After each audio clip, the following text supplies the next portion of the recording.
Welcome to Bharosa news బులెటిన్ల ముందుగా headlines.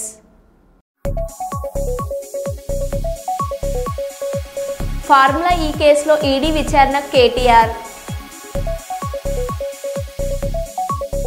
Komaram Bheem Asifabad జిల్లాలో వినూత్న ప్రయోగాలకు కేరఫ్ అడ్రస్గా నిలుస్తున్న ఓ యువకుడు. జాతరలో 2.5 కిలోల నూనె తాగిన మహిళ. ఖమ్మం ప్రతి మార్కెట్ అగ్ని ప్రమాదం. విజయవాడ కోడి పందాల బరుల వద్ద ఎస్ఐపై చేయి చేసుకున్న నిర్వాహకులు. ఎస్ జైపాల్ రెడ్డి జయంతి సందర్భంగా హాజరైన మల్కాజ్గిరి పార్లమెంట్ సభ్యులు ఈటెల రాజేందర్. మోహన్ బాబు యూనివర్సిటీ వద్ద తీవ్ర ఉద్రిక్తత.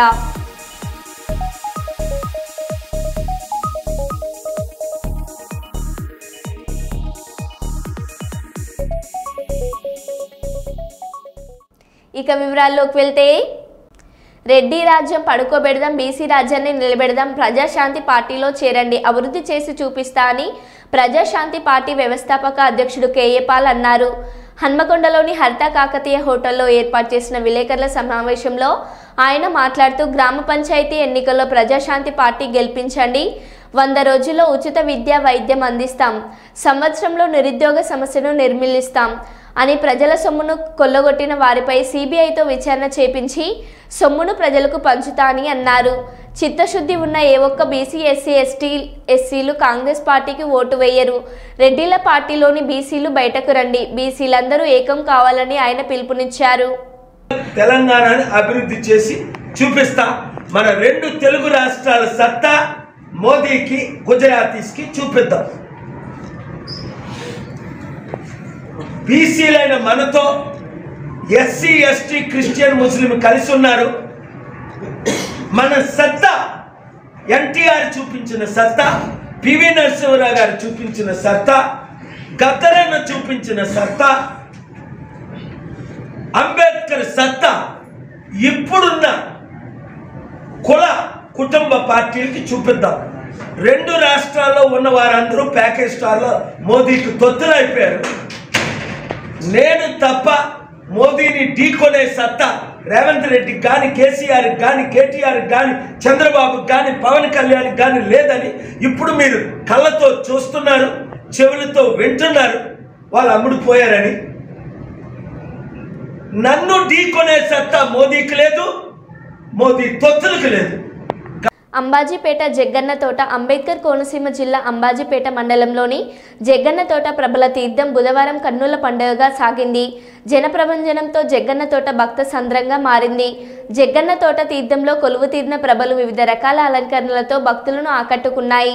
గంగులకొర్రు అగ్రహారం విశ్వేశ్వర స్వామి, గంగులకొర్రు చెన్న మల్లేశ్వర స్వామి, వ్యాగేశ్వరం వ్యామేశ్వర స్వామి, కేదపూడి మునకేశ్వర స్వామి, ఇరుసముండ ఆనందరేశ్వర స్వామి, వక్కలంక కాశీరేశ్వర స్వామి, నేదనూరు చెన్న మల్లేశ్వర స్వామి, మక్కమల్ల రాఘవేశ్వర స్వామి, ముస్లిపల్లి మధుమానంత భోగేశ్వర స్వామి, పాలగుమ్మి చెన్న మల్లేశ్వర స్వామి, పుల్లటికొర్రు అభినవ మహేశ్వర స్వామి ప్రభలు తరలివచ్చాయి.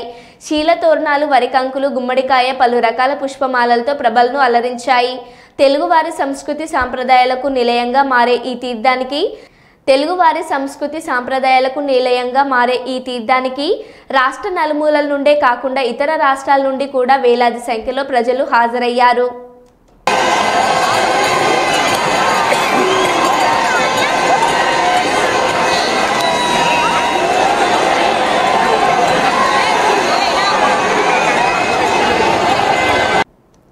నంద్యాల జిల్లా బనగానపల్లిలో ఉద్రిక్తత చోటు చేసుకుంది. వైసీపీ మాజీ ఎమ్మెల్యే కాటసాని రామరెడ్డి ముఖ్య అనుచరుడు అబ్దుల్ ఫయాజ్ కుటుంబం మీద బీసీ జనార్దన్ రెడ్డి అనుచరులు దాడికి దిగి వీరంగం సృష్టించడం వలన పోలీస్ స్టేషన్ వద్ద ఉద్రిక్తతగా మారింది.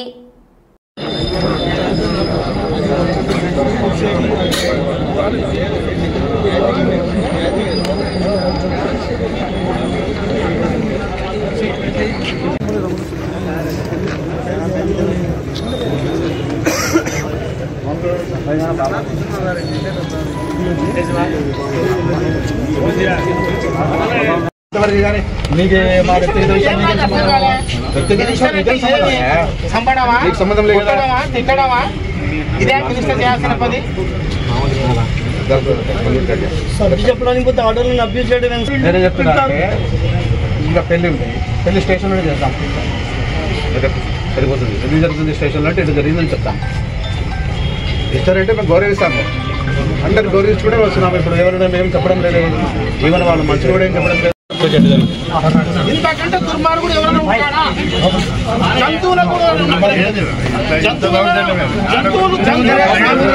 మీకంటే జంతువులు మేలు. పెళ్ళిళ్ళు కూడా చేసుకోవాలి. అయిపోయింది.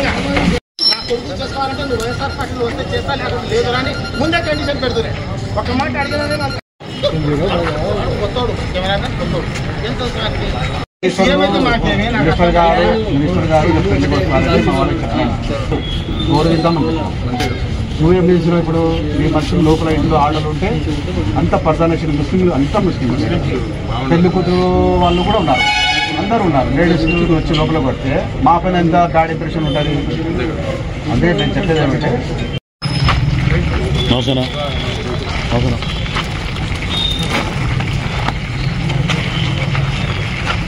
ఆడవాళ్ళు భయపడిపోయి ఫోటోలు తీస్తున్నారు. ఇప్పుడు కూర్చొని గ్రూప్ ఫోటోలు తీసుకుంటున్నారు, ఇల్లు తీసుకున్నారు. ఆ టైంలో దూరి అంతా కొట్టి అందరినీ భయపడిపోయినారు. ఆడవాళ్ళు అంతా పారిపోయినారు. ఎక్కడెక్కడ సిఐ గారు వచ్చి ఎట్లంటే మాట్లాడతాడు. వినడమే మాట. అయ్యా స్వామి ముందు నువ్వు కెమెరా చెక్ చేయి, దాంట్లో జనార్దన్ రెడ్డి ఇల్లు ఉంటే నువ్వు ఏం చెప్తావు చెప్పు, లేకుండా ఏం చెప్తావు చెప్పు సార్ అంటే అప్పుడు అంతా తీసినాడు. చూస్తే ఏం లేదు, నా ఇల్లు తప్ప ఏం లేదు దాంట్లో. ఇప్పుడు ఏం చెప్తావు సార్ అంటే బుర్రు పని స్టార్ట్ చేసుకుని వెళ్ళిపోతున్నాడు ఆయన. తిట్టకుండా తెలియదా చెప్పకూడదు నుంచి వస్తాయి. వాళ్ళ ఇంటి పైన ఇంటి దగ్గర పోనే పోలేదు. నా ఇంట్లో మధ్యలో పెద్ద వాగు ఉంది, రౌండ్ నా ఇంటి రౌండ్ తిప్పుకునేట వాడు. అది మేము కూడా చెప్పలే పిల్లోనికి. ఏమంటే ఇంటి తీయాలి కదా అని తీసినాడు. పెళ్లి అయిన తర్వాత ఇంటి ఫోటో తీయాలి కదా రౌండ్ గానీ తీసినాడు. నీ ఇల్లు తీసి నేను ఏం చేస్తాను? నీ ఫోటో నేను నాకు అర్థం కాలే అసలు. నీ ఫోటోతో నాకేం పని? ఇంత దౌర్జన్యమైన కొంచెము మిస్టేక్ అలా జరిగింది అనుకోండి. పిలిపించి స్టేషన్ గారు సెక్యూరిటీ అయిపోయాడు. ఏమో చూడండి ఆయన దౌర్జన్యము. రౌండ్ తిరిగేదంట, కెమెరా వాళ్ళ ఇల్లు తీసినామంట, చేయి వచ్చి ఓపెన్ చేసినాడు కెమెరా. మా ఇల్లు తప్ప ఏం లేదు, ఖచ్చితంగా వెళ్ళిపోతున్నారు. దాన్ని బట్టి ఒకరి ఒకరు కొట్టి అంత గడబడి చేసి ఇల్లంతా గడబడి చేసి ఏం కొట్టుకుంటే 10 మంది దూరి ఇంట్లో కొడుతున్నారు. ఆడలు ఉన్నారు, మేము లేము, పొగలు లేము. అప్పుడే నేను మోహన్ బాబు యూనివర్సిటీ వద్ద ఉద్రిక్త వాతావరణం నెలకొంది. కాలేజీకి మంచు మనోజ్ వస్తాడన్న సమాచారంతో మోహన్ బాబు కాలేజీ గేట్లను, సెక్యూరిటీ సిబ్బంది గేట్లను పూర్తిగా మూసివేశారు. ప్రస్తుతం మోహన్ బాబు కాలేజీ వద్దకు ఎవరిని అనుమతించడం లేదు. మీడియా రిపోర్టర్లకు కూడా ఇక్కడ నుంచి వెళ్లిపోవాలని భద్రతా సిబ్బంది సూచించారు. మరోవైపు ముందస్తు జాగ్రత్తగా పోలీసులు కాలేజీ వద్దకు చేరుకున్నారు. కళాశాల ఆవరణలో ఎలాంటి అవాంఛనీయ ఘటనలు జరగకుండా భద్రతా చర్యలు చేపట్టారు. కాగా మంచు మనోజ్ రేణిగుంట విమానాశ్రయం నుంచి ర్యాలీగా రంగంపేటకు రానున్నట్లు తెలుస్తుంది. ఈ కారణంగానే మోహన్ బాబు యూనివర్సిటీ గేట్లను పూర్తిగా మూసివేసినట్లు తెలుస్తుంది. కాగా మంచు మనోజ్ దంపతులు నారవారిపల్లిలో సీఎం చంద్రబాబు ఇంటికి వెళ్లారు. అక్కడ మంత్రి నారా లోకేష్ తో పాటు కుటుంబ సభ్యులను కలిశారు.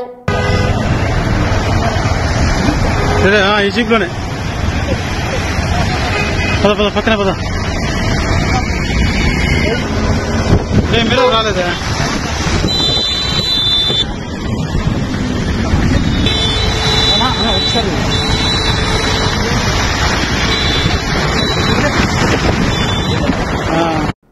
ఆదిలాబాద్ జిల్లా నార్నూర్లో సంక్రాంతికి జరుపుకునే తమ ఆరాధ్య దైవం కాందేవుని జాతరను ఘనంగా జరుపుకున్న తొడసం వంశస్థులు ఆనవాయితీగా వస్తున్న ఆచారం ప్రకారం జాతరలో 2.5 కిలోల నువ్వుల నూనెను తాగిన నాగబాయి చందు అనే మహిళ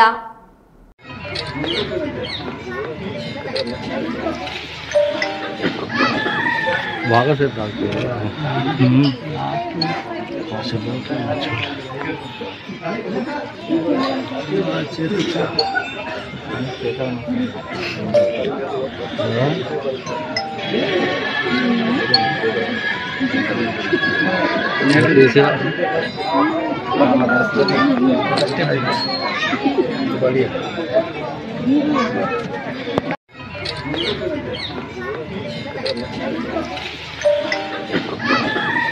బాగా సేపు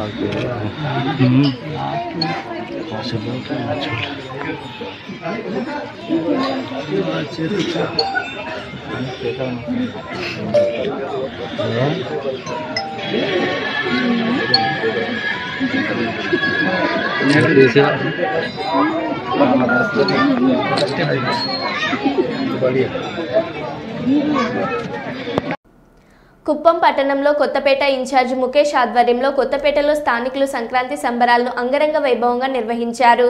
ముఖ్యంగా సంక్రాంతి చివరి రోజు అయిన కనుమ నాడు హిందూ సాంప్రదాయం ఉట్టిపడేలా క్రీడా పోటీలను నిర్వహించారు. మహిళలకు ముగ్గుల పోటీలు, యువకులకు ఉట్టికొట్టి పోటీలు, చిన్నారులకు musical chairs, cycle race, lemon spoon frog race వంటి క్రీడా పోటీలను నిర్వహించారు. ఈ పోటీలలో ఉత్తమ ప్రతిభను కనబర్చిన వారికి కొత్తపేట ఇన్ఛార్జ్ ముఖేష్, టీడీపీ నాయకులు సుకుమార్, వాసు, మురళి, మునెప్ప, మగి, జయమ్మ తదితరులు బహుమానాలను అందజేశారు.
విజయవాడ రూరల్ కోడిపందాల బరువుల వద్ద ఎస్ఐపై చేయి చేసుకున్న నిర్వాహకులు.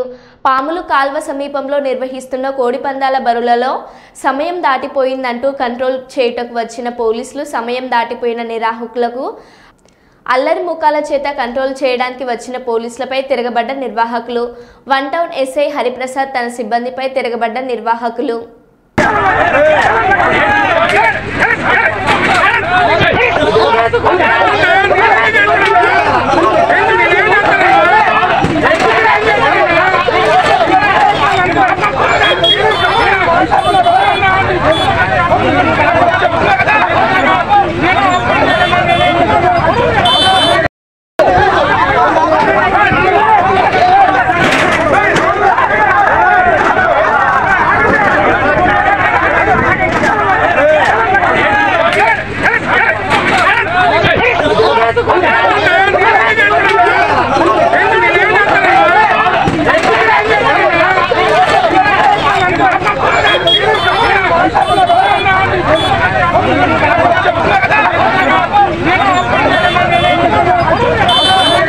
డబ్బుల కోసం ఎంతటి దానికైనా తెగిస్తున్నారు దొంగలు.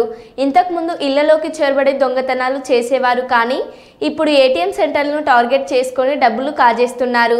దోపిడి దొంగలు గతంలో చాలా ఘటనలు చూశాం. ఏటీఎంలలో సీసీ కెమెరాలు తీసేసి ఏటీఎంలో ఉన్న నగదును ఎత్తుకెళ్లిన ఘటనలు చాలా ఉన్నాయి. అంతేకాకుండా ఏటీఎం బాక్సులు దొంగలించిన ఘటనలు కూడా ఉన్నాయి. తాజాగా బీదర్లో పట్టపగలే దారి దోపిడీకి పాల్పడ్డారు దుండుగలు. వివరాల్లోకి వెళ్తే కర్ణాటక రాష్ట్రం బీదర్లో పట్టపగలే దోపిడీ దొంగలు రెచ్చిపోయారు. శివాజీ చౌక్లోని ఓ ఏటీఎం కేంద్రంలో డబ్బులు పెట్టేందుకు వచ్చిన వాహనం వాహనం సిబ్బందిపై కాల్పులు జరిపారు. బైక్పై వచ్చిన ఇద్దరు నిందితులు కాల్పులు జరిపారు. ఈ కాల్పుల్లో ఓ సెక్యూరిటీ గార్డ్ అక్కడే మృతి చెందాడు. మరో ఇద్దరికి తీవ్ర గాయాలయ్యాయి. అనంతరం నగదు పెట్టెతో దొంగలు పరారయ్యారు. అందులో 93 లక్షల నగదు ఉన్నట్లు సమాచారం. నిందితుల కోసం పోలీసులు గాలిస్తున్నారు. జిల్లా కలెక్టర్ కార్యాలయానికి అతి సమీపంలో ఈ ఘటన జరిగింది కాగా ఈ ఘటనపై సమాచారం అందుకున్న పోలీసులు సంఘటన స్థలానికి పరిశీలించారు. అనంతరం సీసీ కెమెరాల ఆధారంగా నిందితులను వెతికి పనిలో పడ్డారు.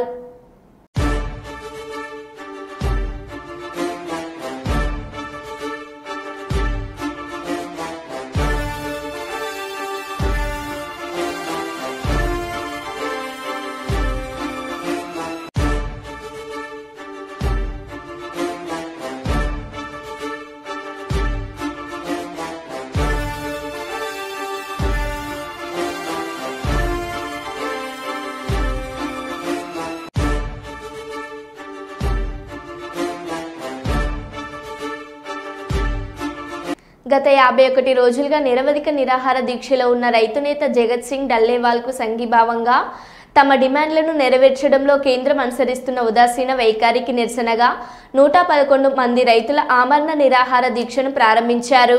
పంజాబ్ హర్యానా సరిహద్దు కౌనారి వద్ద 70 ఏళ్ల డల్లేవాల్ చేస్తున్న దీక్షతో ఆయన ప్రాణాలకు ముప్పు ఏర్పడిందని కిసాన్ మోర్చా నేతలు చెబుతున్నారు. सतनाम वाहेगुरु सतनाम वाहेगुरु सतनाम वाहेगुरु सतनाम वाहेगुरु सतनाम वाहेगुरु सतनाम वाहेगुरु सतनाम वाहेगुरु सतनाम वाहेगुरु सतनाम वाहेगुरु सतनाम वाहेगुरु सतनाम वाहेगुरु। ఖమ్మం పత్తి మార్కెట్ అగ్ని ప్రమాదం. మార్కెట్ యార్డ్ షేడ్లో తగలబడుతున్న పత్తి బస్తాలు, ఎగిసిపడుతున్న మంటలు. సంఘటన స్థలానికి ఫైర్ పోలీసులు. మంటలు అదుపులోకి చేసేందుకు ప్రయత్నిస్తున్న స్థానికులు. ఫైర్ సిబ్బంది 400కి పైగా బస్తాలు కాలిపోయినట్లు సమాచారం. రైతుల వద్ద ఖరీదు చేసిన పత్తి మంటల్లో కాలిపోవడంతో ఆవేదన చెందుతున్న వ్యాపారులు.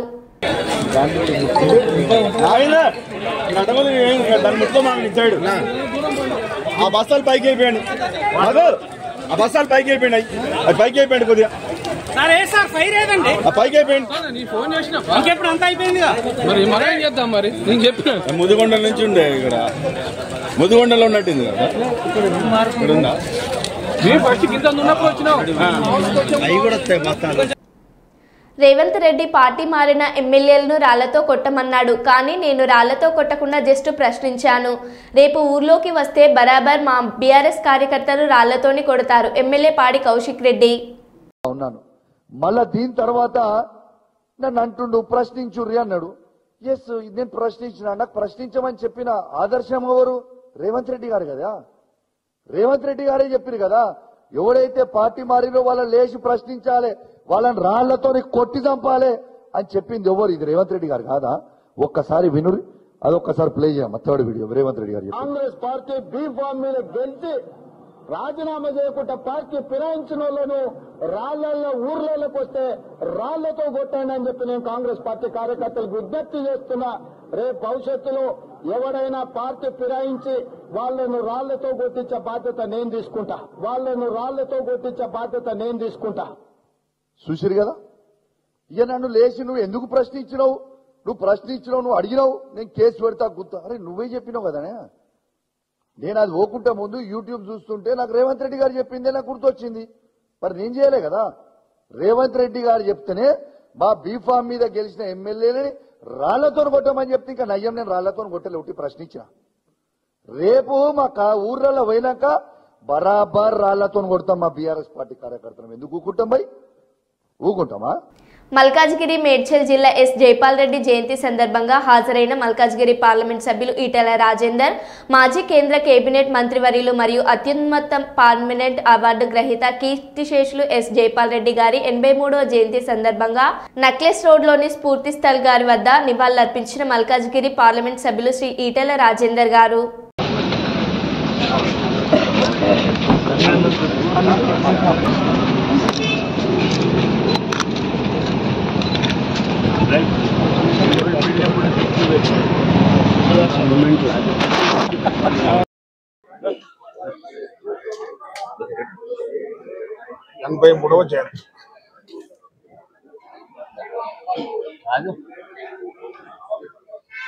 జైపాల్ రెడ్డి గారి 83వ జయంతి ఉత్సవాన్ని తెలంగాణ యావత్ ప్రజానీకమంతా కూడా ఘనంగా జరుపుకుంటూ ఉన్నారు. విద్యార్థి దశ నుంచి మొదలుపెట్టి వారు చివరి శ్వాస ఉన్నంత వరకు విద్యార్థి ఉద్యమాలే కాకుండా రాజకీయ జీవితంలో తనకంటూ ఒక గొప్ప ఒరవడిని సృష్టించిన మహనీయుడు జైపాల్ రెడ్డి గారు.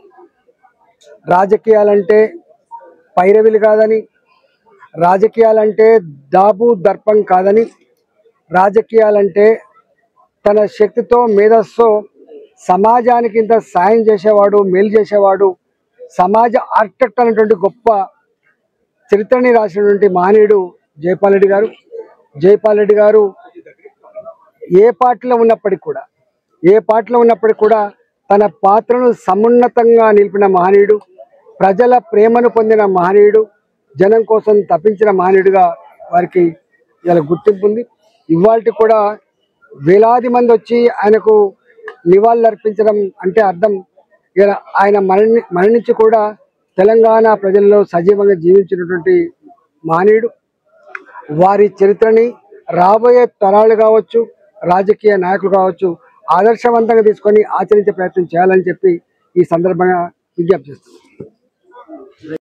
కుప్పం మండలం ఓరినాయనపల్లి గ్రామానికి చెందిన గోవిందరాజులు సంక్రాంతి పండుగ సందర్భంగా పక్క ఊర్లో ఉంటున్న తన బంధువుల ఇంటికి తన కుమారుడితో వెళ్లి వస్తుండగా దారి మధ్యలో పక్కనున్న 2 గ్రామాలకు చెందిన సుమారు 50 మంది గొడవలు గారికి అడ్డంగా నేర్చుకుని గొడవ పడుతుంటే అడ్డుగా నిల్చున్న వ్యక్తిని పక్కకు జరగమని చెప్పినందుకు రైతు గోవిందరాజులపై కొందరు దాడి చేయడంతో తీవ్ర గాయాలు కావడంతో ప్రాణభయంతో అక్కడి నుండి పిల్లవాడిని తీసుకొని తప్పించుకొని ఇంటికి చేరుకోవడం జరిగిందన్నారు. కుటుంబ సభ్యులు గోవిందరాజులు తీవ్రంగా గాయాలు కావడంతో కుప్పం ప్రభుత్వ ఏరియా ఆసుపత్రికి తరలించడం జరిగిందన్నారు. తనపై దాడి చేసిన వారిపై కుప్పం పోలీస్ స్టేషన్లో తన భార్య ఫిర్యాదు చేయడం జరిగిందని, తనపై దౌర్జన్యంగా దాడికి పాల్పడిన వారిపై పోలీసు అధికారులు స్పందించి చర్యలు తీసుకోవాలని, తనకు తగిన న్యాయం జరిగే విధంగా చూడాలని బాధితుడు గోవిందరాజులు అధికారులను కోరాడు.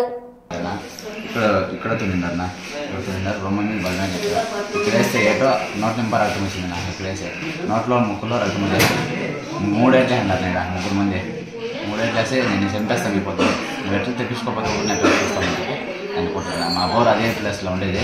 మా బోర్కి నేను నీళ్ళు ఎట్టాలని వెళ్తే చెప్పి నన్ను ఆడే కొట్టిన అథవా మూడు దెబ్బలు 4-5 చోట్ల పడింది. ఒక 5 చోట్ల పడింది. తీసుకొని 1 అవర్ ట్రైన్ అయింది. కంప్లీట్ ఇచ్చి మనము 3 అవర్స్ అయింది. నమస్కారం అన్న. నమస్కారం సార్. మేము ఊరినాయనపల్లి గోవిందరాజుల్లో, నాకు 3 బిడ్డలు. నేను కొత్తూరులో పండుగ జరిగింది. సంక్రాంతి పండుగ జరిగితే పండుగకి వెళ్ళాను. పండుగకి వెళ్ళి వచ్చి 5 గంటలకు వెళ్ళి వచ్చేటప్పుడు నేను నా కొడుకు వస్తూ ఉండగా సలార్లపల్లికి చెందిన గ్రామస్తులు 5 మంది నన్ను కొట్టినారు సార్. 50 మంది దాకా అక్కడ పెద్ద గలాట అవుతూ ఉండే.